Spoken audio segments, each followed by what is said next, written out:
ನೆನ್ನೆ ಎಲ್ಲ ತುಂಬ ಗುಡುಕ್ತಾ ಇದ್ರಿ, ಅದೇ ಆರ್ಭಟವನ್ನು ನಾವು ಸ್ಟುಡಿಯೋದಲ್ಲಿ ಕೇಳಕ್ಕೆ ನಿರೀಕ್ಷೆ ಮಾಡ್ತೀವಿ. ಏನು ಸರ್, ಕಮೋಟು ಕಾಂಡಮ್ ತನಕ ಬಂದ್ಬಿಟ್ಟಿದೆಯಾ ನಿರ್ಮಾಪಕರ ಪರಿಸ್ಥಿತಿ ಅಂತ? ಅದಕ್ಕೆ ಪ್ರಶ್ನೆ ಮಾಡಬೇಕು, ಯಾರು ಅದನ್ನು ನೋಡಿರೋರು ಹೇಳಿದಾರೋ, ಯಾರು ಅದನ್ನು ಕೊಟ್ಟಿದ್ದಾರೆ, ಯಾರು ಇಸ್ಕೊಂಡಿದ್ದಾರೆ ಅನ್ನೋದು ಸ್ಪಷ್ಟೀಕರಣೆ ಕೊಟ್ಬಿಟ್ರೆ ಅಲ್ಲಿಗೆ ಕ್ಲಿಯರ್ ಆಗುತ್ತೆ ಮ್ಯಾಟ್ರು. ಸೊ ಅದೇ ನಾವು ಅವರಿಂದ ನಿರೀಕ್ಷೆ ಮಾಡ್ತಾ ಇರೋದು. ಗಾಳಿ ಗುಂಡೊಡೆ ಅಂತ ತಗೊಂಡಿದ್ದಾರೆ, ಇಂಥವ್ರು ಮಾಡಿದ್ದಾರೆ ಅನ್ನೋದು ಅವರು ಹೇಳ್ಬಿಟ್ರೆ ಅಲ್ಲಿಗೆ ಎಲ್ಲ ಒಂದು ಕಮ್ಯುನಿಟಿ ಏನೋ ನಿರ್ಮಾಪಕರು ಅಂತಂದ್ರೆ ಒಂದು ಸಮುದಾಯ ಥರ. ಸೊ ಈ ಥರದ್ದು ಒಂದು ನಡೀತಾ ಇದೆ ಅಂತಂದ್ರೆ, ನಾವು 18-20 ವರ್ಷದಿಂದ ನಾವು ಇಂಡಸ್ಟ್ರಿನಲ್ಲಿ ಇದ್ದೀವಿ. ನಾವು ತುಂಬ ಒಳ್ಳೊಳ್ಳೆ ಹೀರೋಗಳು, ಆ ಸಂಸ್ಕೃತಿ ಯಾರ ಹತ್ರನೂ ಇಲ್ಲ. ಯಾಕಂದರೆ ಅಣ್ಣವರು ಅನ್ನದಾತರು ಅಂತ ಹೇಳಿದ್ದಾರೆ. ಅದೇ ಥರ ನಮ್ಮ ಹೀರೋಗಳು ಕೂಡ ಅದೇ ಗೌರವ ಇಟ್ಕೊಂಡು ಸಿನಿಮಾ ಮಾಡ್ತಾರೆ. ಟೆಕ್ನಿಷಿಯನ್ಸ್ ಆಗಿರ್ಬೋದು, ಎಲ್ಲರೂ ಒಂದು ಕುಟುಂಬದ ಥರ ಕೆಲಸ ಮಾಡ್ತೀವಿ. ಅದರಲ್ಲಿ ಒಬ್ಬರು ಬಂದು ಈ ಥರದ್ದೊಂದು ಸ್ಟೇಟ್ಮೆಂಟ್ ಮಾಡ್ತಾರೆ ಅಂತ ಅಂದಾಗ ಇಡೀ ಸಮುದಾಯಕ್ಕೆ ಒಂದು ಕೆಟ್ಟ ಚುಕ್ಕೆ ಒಂದು ಹೆಸರು ಬರೋ ಥರದ್ದು ಒಂದು ಸಿಚುವೇಶನ್ನ ಕ್ರಿಯೇಟ್ ಮಾಡಿದ್ದಾರೆ. ನಾವು ಆಚೆ ಕಡೆ ಓಡಾಡೋಂಥವ್ರು ಜನ ನಮ್ಮನ್ನು ಅದೇ ರೀತಿ ನೋಡ್ತಾರೆ ಅನ್ನೋ ಭಾವನೆ ನಮ್ಗೆಲ್ಲರಿಗೂ ಬರುತ್ತೆ. ಸೊ ಹಂಗಾಗಿ ಯಾರು ಮಾಡಿದ್ದಾರೆ, ನಾವು ಮಾಡಿಲ್ಲ, ಅದನ್ನ ಯಾರು ಮಾಡಿರಕ್ಕೆ ಸಾಧ್ಯ ಇಲ್ಲ ಅನ್ನೋದು ನಾನು ಹೇಳಲ್ಲ. ಅವ್ರ ಅಕಸ್ಮಾತ್ ಅವರು ಎಲ್ಲರ ಬಗ್ಗೆನೂ ಏನು ರಿಸರ್ಚ್ ಮಾಡಿ ಮಾತಾಡೋಂಥ ವ್ಯಕ್ತಿ ಅಲ್ವಾ. ಹಾಗಾಗಿ ಹೆಸರು ಹೇಳ್ಬಿಡ್ಲಿ, ಇಂಥ ಹೀರೋಗೆ ಇಂಥವ್ರು ಮಾಡಿದ್ದಾರೆ, ಇಂಥವ್ರು ಕೊಟ್ಟಿದ್ದಾರೆ ಅಂತಂತ ಕ್ಲಾರಿಫಿಕೇಶನ್ ಅರ್ಧ ಆಗ್ಬಾರ್ದು, ಪೂರ್ತಿ ಸಂಪೂರ್ಣವಾಗಿ ಅದನ್ನ ರೌಂಡ್ ಆಫ್ ಮಾಡ್ಬಿಡ್ಲಿ. ಇದು ನಮ್ಮ ಒಂದು ಇದು. ಅಂದ್ರೆ ಗಾಳಿಲ್ ಗುಂಡು ಹೊಡಿಯೋದು ಬೇಡ, ಕೆಲವರು ಅನ್ನೋದು ಬೇಡ, ಕೆಲವರ ಹೆಸರು ಹೇಳ್ಬಿಟ್ರೆ ಕರೆಕ್ಟ್ ಅಲ್ವಾ? ನೀವುಗಳು ಕೂಡ ಯಾಕೆ ಹಂಗೆ ಹೇಳಿದ್ರು ಅಂತ ಯಾರು ಪ್ರಶ್ನೆ ಮಾಡಲ್ಲ ಸರ್. Definitely yes. ರಾಜ್ಕುಮಾರ್ ಅವರು ಇದೇ ನಿರ್ಮಾಪಕರಿಗೆ ಅನ್ನದಾತರು ಅಂತ ಕರೆದ್ರು. ಬರ್ತಾ ಬರ್ತಾ ಬರ್ತಾ ಸಂಸ್ಕೃತಿ ಎಲ್ಲಿ ತನಕ ಬದಲಾಗಿದೆ ಇವ್ರು ಹೇಳೋ ಪ್ರಕಾರ ಹಂಗೆ ನೋಡೋದಾದ್ರೆ, ಹೀರೋಗಳು ಹೇಳಿದ್ರೆ ಕೊಮೋಡ್ನು ಗೋಲ್ಡಲ್ಲಿ ಅಥವಾ ಚಿನ್ನದಲ್ಲಿ ಕಟ್ಟಿಸ್ಕೊಡ್ತಾರಂತೆ, ಕಾಂಡಮ್ನು ತರಿಸ್ಕೊಡ್ತಾರಂತೆ. ಅಂದ್ರೆ ಕಾಲಕ್ಕೆ ತಕ್ಕಂತೆ ಅಪ್ಡೇಟ್ ಆಗ್ತಾ ಇದೆಯಾ ಸಿನಿಮಾ ರಂಗ ಈ ರೀತಿಯಲ್ಲಿ, ಅಥವಾ ಇವರು ಗಾಳಿಯಲ್ಲಿ ಗುಂಡು ಹೊಡೆಯೋ ಕೆಲಸ ಮಾಡಿದ್ರ ಅಂತ ಒಂದು ಪ್ರಶ್ನೆ. ಎರಡನೇದು, ಸಿನಿಮಾ ರಂಗ ಅಂದ ತಕ್ಷಣ ಇನ್ನೂ ಎಷ್ಟೋ ಜನ ಆಸೆ ಕಂಗಳಲ್ಲಿ ನೋಡ್ತಾ ಇರ್ತಾರೆ. ಎಕ್ಸಾಂಪಲ್ ಹೆಣ್ಮಕ್ಳು ಅಂತಾನೆ ತಗೊಳ್ಳೋಣ, ಏನಾದ್ರು ಒಂದು ಚಾನ್ಸ್ ಸಿಗುತ್ತಾ ನಾನು ಸಿನಿಮಾದಲ್ಲಿ ಗುರುತಿಸ್ಕೊಳ್ಬೇಕು ಅಂತ. ಇದೇ ರೀತಿಯ ಆಸೆಗಳನ್ನ ಇಟ್ಕೊಂಡಾಗ ಮೀಟು ಅಂತ ಕೇಳ್ಬಂತು. ಎಷ್ಟೋ ಜನ ಪೇರೆಂಟ್ಸ್ಗಳು ನೋ ಬಿಲ್ಕುಲ್ ಹೋಗಿ ಕೂಡ್ದು ನೀನು ಅಂದ್ರು. ಈ ಪ್ರಕರಣಗಳನ್ನ ಕೇಳ್ತಾ ಕೇಳ್ತಾ ಹೆಂಗಾಯ್ತು ಅಂದ್ರೆ, ಸಿನಿಮಾ ರಂಗ ಅಂದ್ರೆ ಬರೀ ಅನುಮಾನದಲ್ಲೇ ಹೆಣ್ಮಕ್ಳನ್ನ ಯಾರಾದ್ರೂ ಅಲ್ಲಿ ಸಿನಿಮಾ ರಂಗದಲ್ಲಿ ನೋಡ್ಬಿಟ್ರೆ ಅವ್ರನ್ನ ಬೇರೆ ರೀತಿಯಲ್ಲಿ ವಿಮರ್ಶೆ ಮಾಡೋ ಹಂತಕ್ಕೋಯ್ತು. ಸೊ ಇದು ಹಂಗ ಆಗ್ಕೂಡ್ದು ಅಂದ್ರೆ, ಪತ್ರಕರ್ತರು ಅವರು, ಚಕ್ರವರ್ತಿ ಚಂದ್ರಚೂಡ್ ಅವರು ಓದಿರುವಂತವ್ರು, ನಮ್ಮ ಸೀನಿಯರ್ ಕೂಡ ಹೌದು. ಸುಮ್ಮನೆ ಗಾಳಿಲಿ ಗುಂಡು ಹೊಡಿಯೋ ಕೆಲಸ ಬೇಡ. ಕೆಲವರು ಯಾರು ಅಂತ ಹೇಳಿ, ಯಾಕಂದ್ರೆ ಕೆಲ ದೊಡ್ಡ ದೊಡ್ಡ ನಟರ ಜೊತೆ ಗುರುತಿಸ್ಕೊಂಡಿರೋರು ನೀವು. ಈಗ ನೀವು ಜೊತೆಲಿ ಓಡಾಡ್ತಿರಲ್ಲ, ಆ ನಟರನ್ನ ಹಂಗಾದ್ರೆ ಹಂಗೆ ನೋಡ್ಬೇಕಾ? ಅವ್ರ ನಿರ್ಮಾಪಕರಿಗೆ ಕಾಂಡಮ್ ತರಿಸ್ಕೊಳ್ಳೋದು ಅಥವಾ ಕಮೋಡ್ನ ಕ್ಲೀನ್ ಮಾಡಿಸ್ಕೊಳ್ಳೋದು, ಕಮೋಡ್ನ ಗೋಲ್ಡಲ್ಲಿ ಕಟ್ಟಿಸ್ಕೊಳ್ಳೋ ಕೆಲಸನ ನೀವು ಜೊತೆ ಓಡಾಡ್ತಾ ಇದ್ರಲ್ಲ, ಆ ಸೀನಿಯರ್ಸ್ ಆಕ್ಟರ್ಗಳು ಹಂಗೆ ಮಾಡಿದಾರಾ?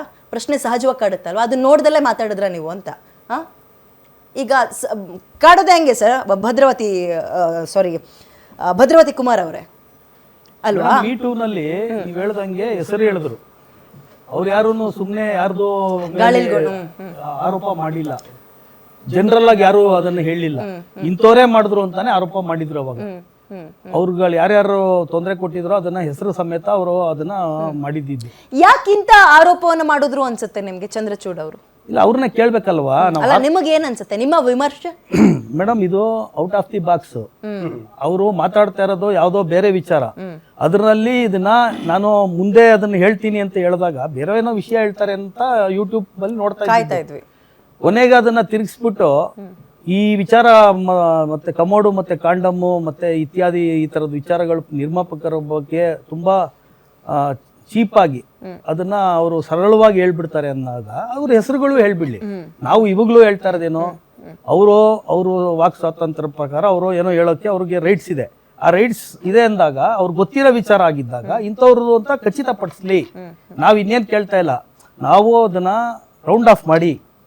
ಯಾಕಂದ್ರೆ ಇದು ತುಂಬಾ ದೊಡ್ಡ ಸಮುದಾಯ, ಆಲ್ ಓವರ್ ಇಂಡಿಯಾ ನಿಮ್ಗೆ ಪ್ರೊಡ್ಯೂಸರ್ಸ್ ಇದ್ದಾರೆ ಅಲ್ವಾ. ನಿನ್ನೆ ಅವರು ತಮಿಳವರು ಅಂತ ಅಂದ್ರು. ಸೊ ನಾವು ವಿಡಿಯೋನಲ್ಲಿ ಎಲ್ಲೂ ತಮಿಳು ಅಂತ ಉಪಯೋಗಿಸಿಲ್ಲ ಅವರು. ಅಕಸ್ಮಾತ್ ಅವ್ರ ಉದ್ದೇಶ ಹಂಗಾಗಿದ್ದಿದ್ರೆ ತಮಿಳಿನ ನಿರ್ಮಾಪಕರು ಅಂತ ಹೇಳ್ಬೇಕಾಯ್ತು ಅವರು. ಕೆಲವರು ನಿರ್ಮಾಪಕರು ತಮಿಳು ಸಿನಿಮಾ ಮಾಡಿದಾರೆ, ನಮ್ಮ ಕೆ ಮಂಜು ಸರ್ ಮಾಡಿದ್ದಾರೆ. ಒಂದು ನಿಮಿಷ. ಸೊ ಈಗ ತಮಿಳವರು ಅನ್ನೋದು ಹೊಸದಾಗಿ ಅದು ನಿನ್ನೆ ನಾವು ಯಾವಾಗ ಈ ನಮ್ಮ ಅಸೋಸಿಯೇಷನ್ ನಲ್ಲಿ ಈ ತರ ನಡೀತಾ ಇದೆ ಅಂದಾಗ ಅವರು ಮಾತಾಡಿದ್ದಾರೆ, ಆಯ್ತಾ, ಫೋನ್ ಮಾಡಿದ್ದಾರೆ, ತಿಳ್ಕೊಂಡಿದ್ದಾರೆ ಬೇರೆಯವ್ರ ಕಡೆಯಿಂದ ಅದನ್ನ ದೊಡ್ಡದು ಮಾಡಬೇಡಿ ಅಂತ ಹೇಳಿ ಅದನ್ನು ಫೋನ್ಗಳು ಬಂದಿದೆ. ಬಟ್ ನಮ್ಮ ಸ್ವಾಭಿಮಾನ, ನಮ್ಮ ಎಲ್ಲರ ಸ್ವಾಭಿಮಾನ ಆಯಿತಾ. ಅದು ನಮಗೆ ಅದು ಎಲ್ಲೋ ಒಂದು ಕಡೆ ತುಂಬ ಹರ್ಟ್ ಆಗಿದೆ ಈ ವಿಚಾರ. ಯಾಕಂದರೆ ನಾವು ನಮ್ಮ ವೃತ್ತಿ ಒಂದು 18ರಿಂದ 20 ವರ್ಷದಿಂದ ಇಂಡಸ್ಟ್ರಿನಲ್ಲಿ ಸತತವಾಗಿ ನಾನು ಇಂಡಿವಿಜುವಲ್ ಆಗಿ ನಾನು ಒಂದು ಸ್ವಂತ ಅಭಿರುಚಿಯಿಂದ ಒಳ್ಳೊಳ್ಳೆ ಸಿನಿಮಾ ಒಳ್ಳೊಳ್ಳೆ ಹೀರೋಗಳ ಜೊತೆ ನನ್ನ ನಟನೆ ಏನೋ ನನ್ನ ಸಿನಿಮಾ ತೆಗ್ದಿರೋನು. ನಮ್ಮ ಹೀರೋಗಳು ಯಾವತ್ತೂ ನಮ್ಮ ಜೊತೆ ಬೇರೆ ರೀತಿ ಯಾವುದೇ ರೀತಿ ಯಾರೂ ಕೂಡ ಇಲ್ಲಿವರೆಗೂ ನಮಗೆ ಆ ಥರದ್ದು ಡಿಮ್ಯಾಂಡ್ಸ್ ಆಗಲಿ ಆ ಥರದ್ದು ನಾವು ತೋಡಿಸ್ಕೊಂಡಿರೋದಾಗಲಿ ಇಲ್ಲ ಆಯಿತಾ. ಸೊ ನಾವು ಯಾವಾಗ ಆ ಥರ ನಾವು ಒಂದು ಸರಸ್ವತಿ ಒಂದು ಈ ಥರದ್ದು ಒಂದು ಸ್ಥಾನದಲ್ಲಿ ನಾವು ಇಲ್ಲಿ ಬಂದು ಇದು ಮಾಡಿರ್ಬೇಕಾದ್ರೆ ಯಾವುದೇ ಥರದ್ದು ಒಂದು ಮಾತುಗಳು ನಮ್ಮ ಇಂಡಸ್ಟ್ರಿ ಬಗ್ಗೆ ಬಂದಾಗ ನಮ್ಗೆ ಹರ್ಟ್ ಆಗುತ್ತೆ. ಅದರಲ್ಲಿ ಡೈರೆಕ್ಟಾಗಿ ನಮ್ಮ ಒಂದು ಪ್ರೊಡ್ಯೂಸರ್ಸ್ ಮೇಲೆ ಮಾತು ಬಂದಾಗ ನಮಗೆ ಅನ್ನಿಸ್ತು ಇದರಲ್ಲಿ ನಾನು ಒಬ್ಬ ಆಗ್ತೀನಿ ಹೌದು ಆಯ್ತಾ. ಸೊ ಇದ್ರಲ್ಲಿ ನಾನು ಒಬ್ಬ ಆಗ್ತೀನಿ, ನಾನು ಸಮಾಜದಲ್ಲಿ ಅಲ್ಲಿ ಇಲ್ಲಿ ಓಡಾಡ್ಕೊಂಡಿರ್ತೀನಿ, ನನ್ನೂ ಕೇಳ್ತಾರೆ, ಬೇರೆ ಬೇರೆ ಥರದಲ್ಲಿ ಪ್ರಶ್ನೆ ಕೇಳ್ತಾರೆ. ಅದಕ್ಕೆ ನಾನು ಇವರು ಹೇಳಿರೋದಕ್ಕೋಸ್ಕರ ನಾನು ಉತ್ತರ ಕೊಡ್ಬೇಕಾಗುತ್ತಲ್ವಾ. ಸೊ ಅದ್ರ ಬದಲು ಯಾರು ಇವಾಗ ಇಂಥವ್ರ ಹೆಸರು ಅಂತ ಹೇಳ್ಬಿಟ್ರೆ ಕ್ಲೋಸ್ ಆಗುತ್ತೆ ಮ್ಯಾಟ್ರು. ಅವ್ರಿಗೆ ಗೊತ್ತಿದೆ ಅಲ್ವಾ. ನಿರ್ಮಾಪಕರ ಜೀವನ ನಾವು ನೋಡಿದಷ್ಟು ಸುಲಭವಾಗಿರಲ್ಲ. ಒಂದು ಸಿನಿಮಾಕ್ಕೆ ಹಣ ತಂದು ಹಾಕ್ತಾರೆ ಅಂದರೆ ಅವರ ಶ್ರಮ ಅವ್ರಿಗೆ ಗೊತ್ತಿರುತ್ತೆ. ಆ್ಯಂಡ್ ದಿನಗಳು ಕಳೆದ ಈಗ ನೀವು ಒಂದು ಪೀರಿಯಡ್ ಅನ್ಕೊಂಡಿರ್ತೀರಿ ಇದ್ರೊಳಗೆ ಮುಗಿಬೇಕು, ಅದು ಎಕ್ಸ್ಟೆಂಡ್ ಆಗ್ತಿದ್ದಂಗೆ ನಿಮ್ಗೆ ಒಂದು ರೀತಿ ಈ ಕಬ್ಬಿನ ಹಾಲು ತೆಗಿತಾರಲ್ಲ ಆ ರೀತಿಯಾಗಿ ರುಬ್ದಂಗೆ ಆಗ್ತಾ ಇರುತ್ತೆ. ಇಂತಹ ನೋವುಗಳ ನಡುವೆ ಆ ಸಾಲ ಬಾಧೆಗಳ ನಡುವೆ ಇಂತಹ ಸ್ಟೇಟ್ಮೆಂಟ್ಗಳು ಹೆಂಗೆ ಅರ್ಗಿಸ್ಕೊಳಕ್ಕಾಗುತ್ತೆ ಅನ್ನೋದು ಮ್ಯಾಟರ್ ಆಗುತ್ತೆ. ಅರ್ಗಿಸ್ಕೊಳ್ಳೋದಲ್ಲ, ನಮ್ಮನ್ನ ನಾವೇ ಪ್ರಶ್ನೆ ಮಾಡಿ ನಾವು ಯಾಕೆ ಸಿನಿಮಾಗೆ ಬಂದಿದ್ವಿ ಅನ್ಸ್ಬಿಡುತ್ತೆ ನನಗೆ. ಎಸ್ಪೆಷಲಿ ನಿನ್ನೆ ಸರ್ ತುಂಬಾ ಚೆನ್ನಾಗಿ ಮಾತಾಡಿದ್ರು. ಈಗ ನೀವು ಬಾಯಿ ಚಪ್ಪಲಕ್ ಮಾತಾಡ್ಬೇಡಿ, ನೀವು ಬಾಯಿ ಚಪ್ಪಲಕ್ ಹೌದು. ಚಂದ್ರಚೂಡ್ ಅವ್ರದ್ದು ಬಾಯಿ ಚಪ್ಪಲ. ಈಗ ನಮ್ಮ ಸ್ನೇಹಿತರು ಲವ್ ಅವ್ರು ಹೇಳಿದ್ರು ನಾನು ಎಲ್ಲೋ ಯೂಟ್ಯೂಬ್ ಅಲ್ಲಿ ನೋಡ್ತಿದ್ದೀನಿ ಅಂತ. ಹೌದಲ್ವಾ, ಎಲ್ಲೋ ಒಂದ್ ಕಡೆ ಸಿಗಾಕೊಂಡಿದ್ರು. ಬಹುಶಃ ನಿಮ್ಗೆ ಅದಕ್ಕೋಸ್ಕರ ನೀವು ಮಾತಾಡಿದ್ರಿ. ನಾನು ನಿಜವಾಗ್ಲೂ ಗೊತ್ತಿಲ್ಲ. ನನ್ನ ಪ್ರೊಡ್ಯೂಸರ್ ಅಸೋಸಿಯೇಷನ್ ಆಗಲಿ KFCC ಎಲ್ಲಾದ್ರೂ ಮೆಂಬರ್ ಇದ್ದಾರಾ, ಅವರು ಡೈರೆಕ್ಟ್ ಯಾವ್ದಾರ ಸಿನಿಮಾ ಮಾಡಿದಾರಾ ಅಂತ ಕೇಳಿದೆ. ಯಾವ ಸಿನಿಮಾನು ಈಗ ಅವರು ಸಿನಿಮಾ ರಂಗಕ್ಕೆ ಅವರ ಕೊಡುಗೆ ಏನೂ ಇಲ್ಲ ಅಂತ ನೀವು ಹೇಳ್ದಂಗೆ ಅಂತಾನೆ ಅನ್ಕೊಳ್ಳೋಣ.